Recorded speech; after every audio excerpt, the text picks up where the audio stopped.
You are listening to the 90 Days Later podcast with Anna Charles, episode 98. Welcome to the 90 Days Later podcast, where I show you how to stop over drinking in 90 days without missing out on life. If you're not an alcoholic, but fed up with saying yes to a drink when you mean to say no, you're in the right place. Hi all, and welcome back to the podcast. Today we are talking about a wonderful, wonderful topic, that one of competing desires. Now, here's what I see happen. I see with a lot of people when I'm talking with them, either my clients or just generally talking with people on this topic. It's actually, side note, interesting when I'm out and about in the world, just doing my thing, meeting people in my private life, and you get the inevitable, what do you do? question. And I tell them, immediately people go into either asking all the information, how to do it, how to drink less, or they then go into telling me how much they don't drink, but when they do have, anyway, it's kind of interesting. People kind of open up. But one of the things I hear a lot is people say, well, I feel very conflicted. They say, I want the drink, but I don't want the drink, right? Or they'll say, logically, I know I don't want the drink, but in that moment, I really feel like I do, right? Any variation of that, however it shows up for you. And the upshot is that they feel bad about this, and they say it really, again, doesn't make sense, right? My logical brain, I really don't want it. I know I don't, and yet. So what I say is the key thing here is I want you to focus on about what we make this conflict, this competition, these competing desires, what we make that mean. That makes all the difference.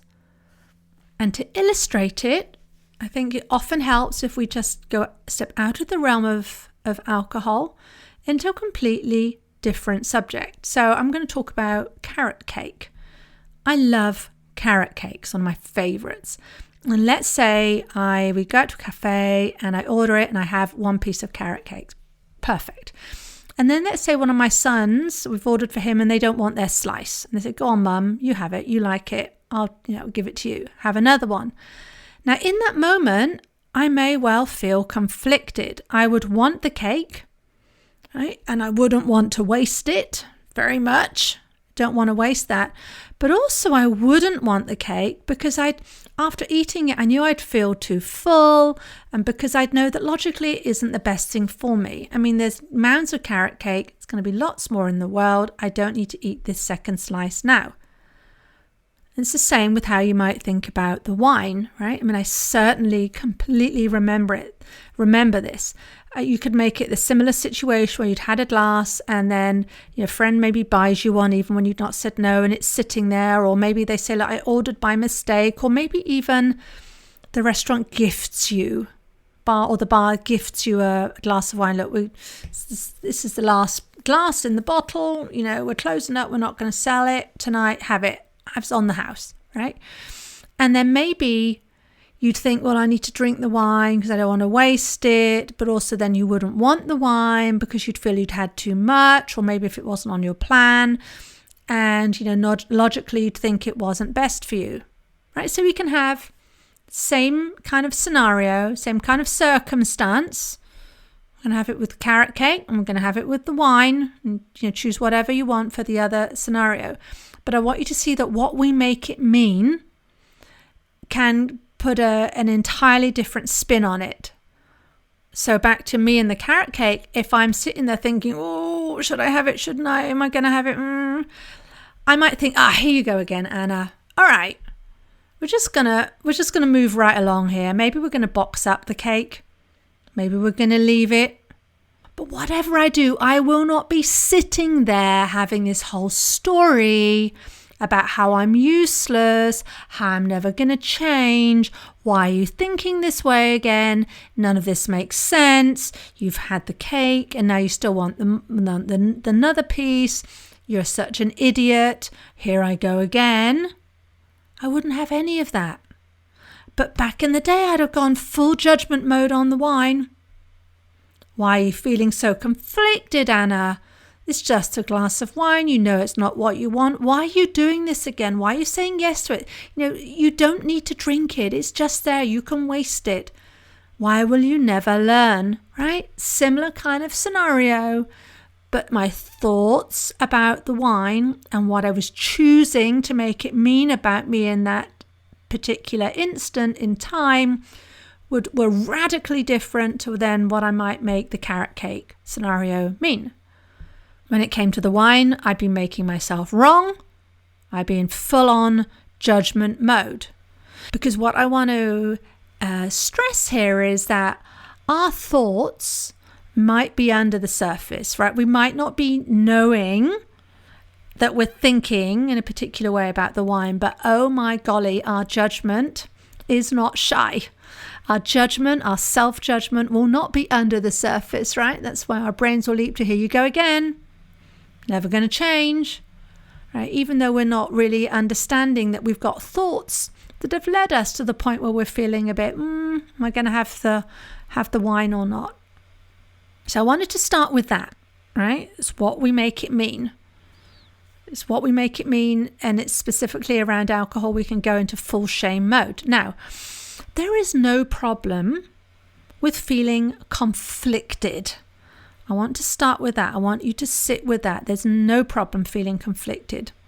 All that's happening is that as we lay down our new desired behaviour, all right, we're laying down the tracks of our new habit, bit by bit, right? We're laying those tracks out. The brain is going to hold on to the existing habit for just a little bit longer.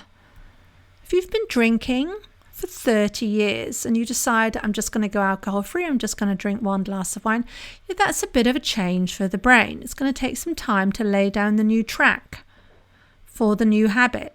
If we want to, do this in a way that's sustainable, I just want you to start with acknowledging this, right? Oh, here you are, Anna, you're feeling conflicted. Of course. And that's okay. That, by the way, is a hugely important yet so simple tip.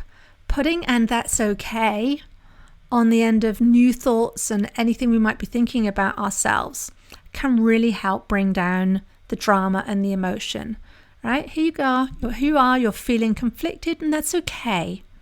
Right? It's understandable. It doesn't mean you're broken. In fact, actually, where you could go, where I like to go with this, if we're feeling the conflict, is actually it's good news.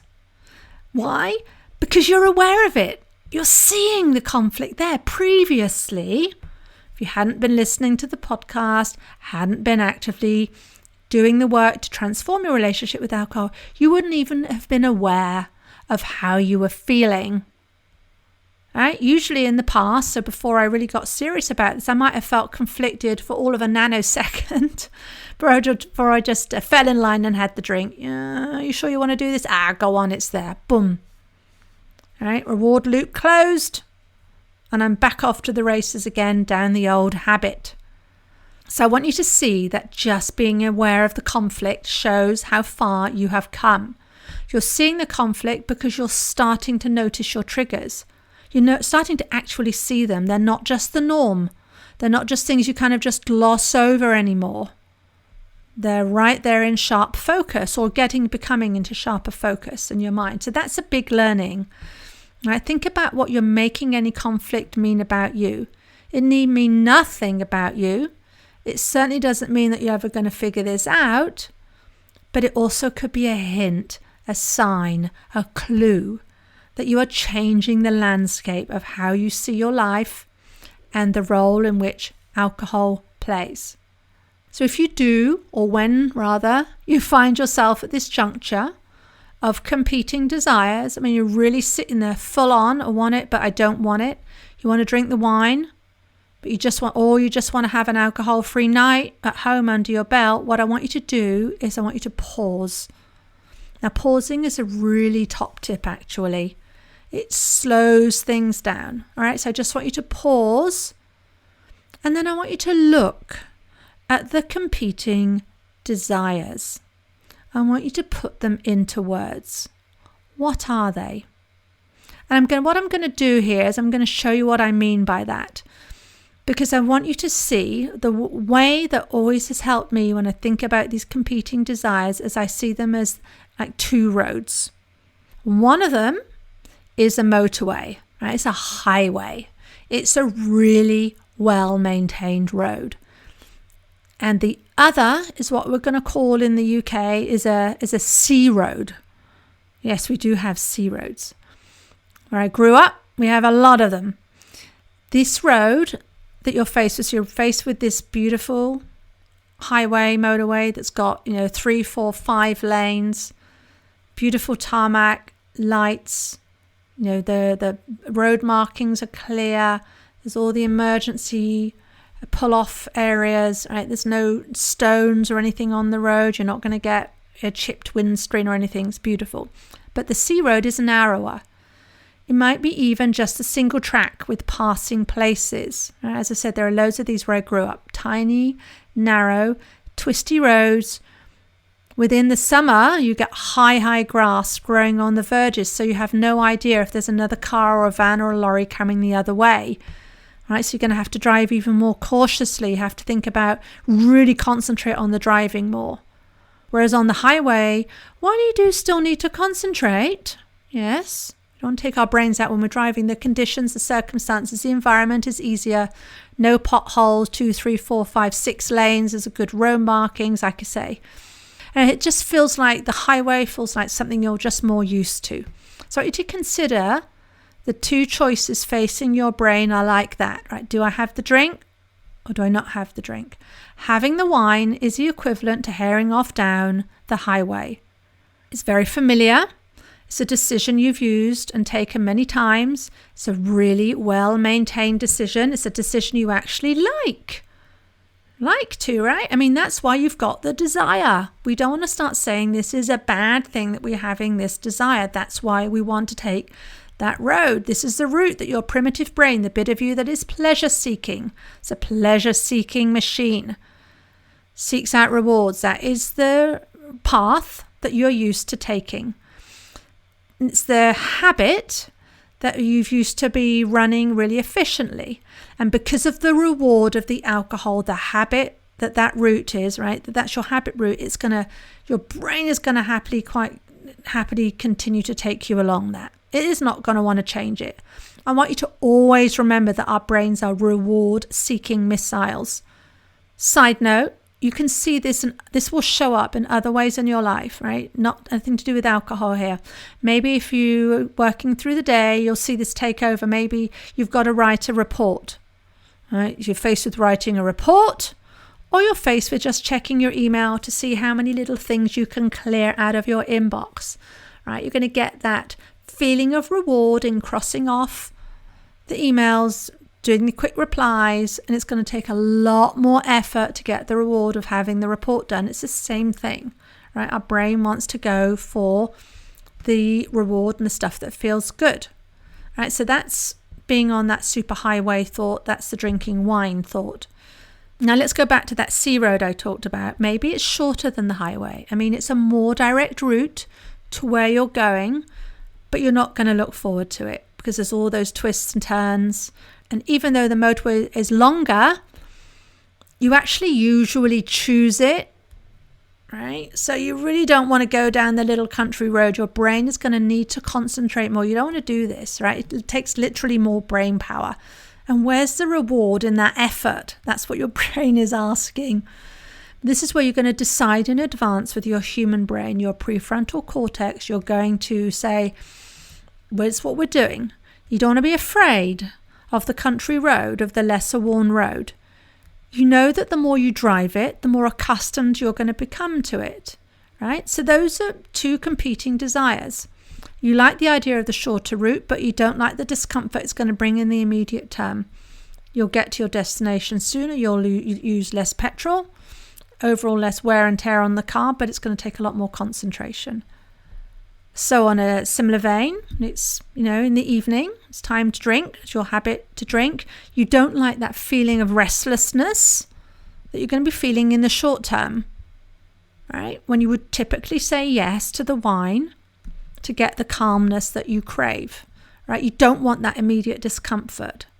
So what I say to that is, say, Anna, it's okay to feel conflicted. Yes, it's a tough call. No, it's not an attractive decision. It's much harder to choose to feel restless than to choose the wine that will bring pretty much immediate calm.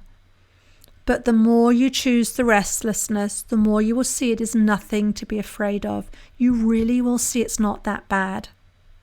It's like the more you drive that sea road, that country road, the more you'll improve your skills, the more you'll get to know the road, and you'll realize it's not that bad. This still means you can drive the highway sometimes. You can totally choose to have a glass of wine if you plan it, right? If you want it occasionally, there's no problem. But what I'm talking about here is that the wine route doesn't have to be the default route you drive down simply because it's easier and it's better known to you. And there we go. I think I've wrung every drop of value out of my road analogy. Just as well my husband is not listening to this. He is always full of thoughts about my analogies. Yes, that's a story for another day.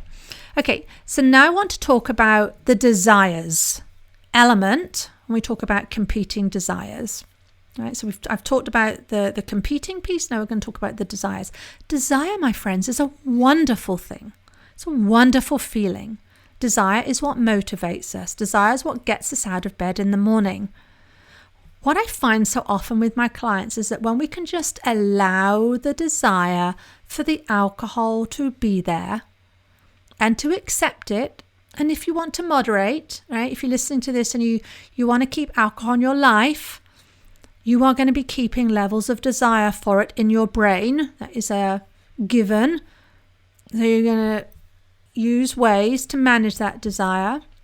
But we can leave room for the desire for alcohol and still have heaps of room for what I'm going to call natural desire.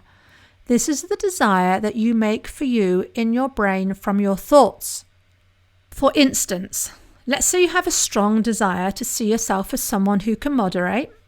You enjoy wine, you want to keep it in your life, and then so you work on this, and then you have a win. Perhaps you hit your plan. You have a sense of pleasure in yourself that yes, I'm becoming the type of person who does what she says she will. You are going to feel huge pleasure in yourself, a sense of accomplishment. That, my friends, is desire too. That's a desire to be your best self, to be the type of person who does what they say they're going to do. And it's huge. You cannot underestimate how good that will make you feel, because it's all back to how we see ourselves.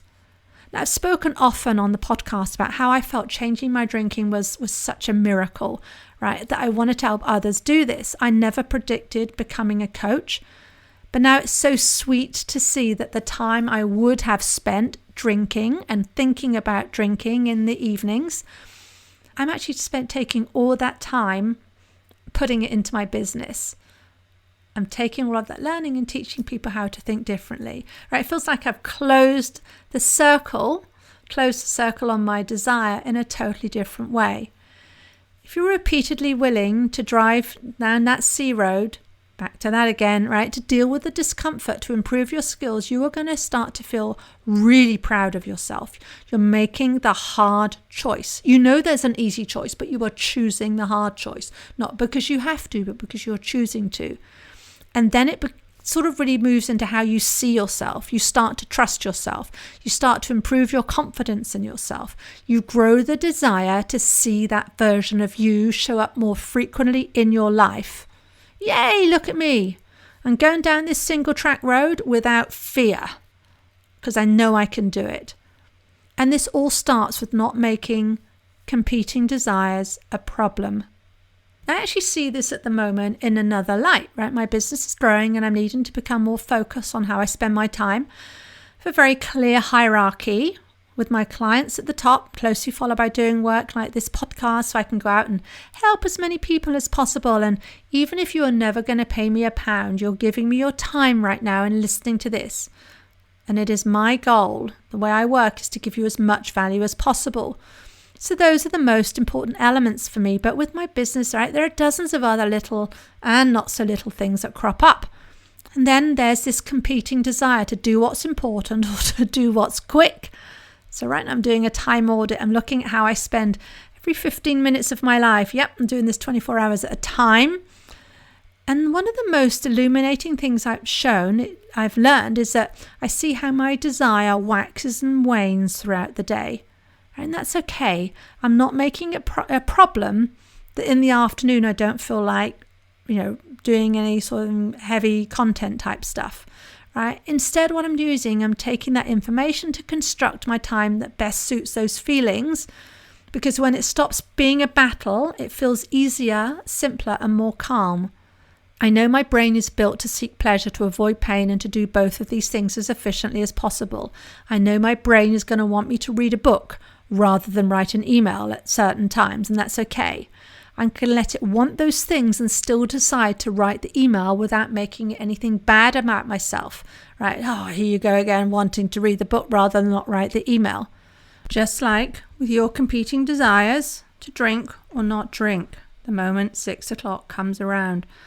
Like I always say, don't make those urges a battle. Don't make the fact that you're having competing desires a problem, because then you're just fighting yourself. And when there's a battle, you are always going to lose. So if you find yourself confused and conflicted and faced with these competing desires, a really great response can simply be, I see you, brain, but I'm going to choose what's right for me. The moment you change what your thoughts mean about you, everything changes. Thank you so much for listening. And if you know you're ready to override your brain and change your relationship with alcohol, to be done with this rather than battling these competing desires year in, year out, let's talk. You want help to stop over drinking or to moderate your drinking? And I help people like you do just that. We're a match made in heaven. I'll be there with you every step of the way. You can stop the private struggle and have me as your guide. I'll share techniques, approaches, and get you to where you want to be more quickly than you could do on your own. So go ahead, book that initial free consultation call with me. Go to 90dayslater.co and you can get on my calendar right away. Okay, I will see you next week. If you like what you're learning in the podcast and you want to take the work further and achieve total freedom around alcohol, let's talk. I help my clients stop reaching for that first glass of wine the moment 6 p.m. rolls around and they don't miss out on life. And we do it in 90 days. The effect is permanent. Email me for more information on anna@90dayslater.co. And if you did enjoy the show, I'd really appreciate if you'd leave a rating and review to help others find the 90 Days Later podcast.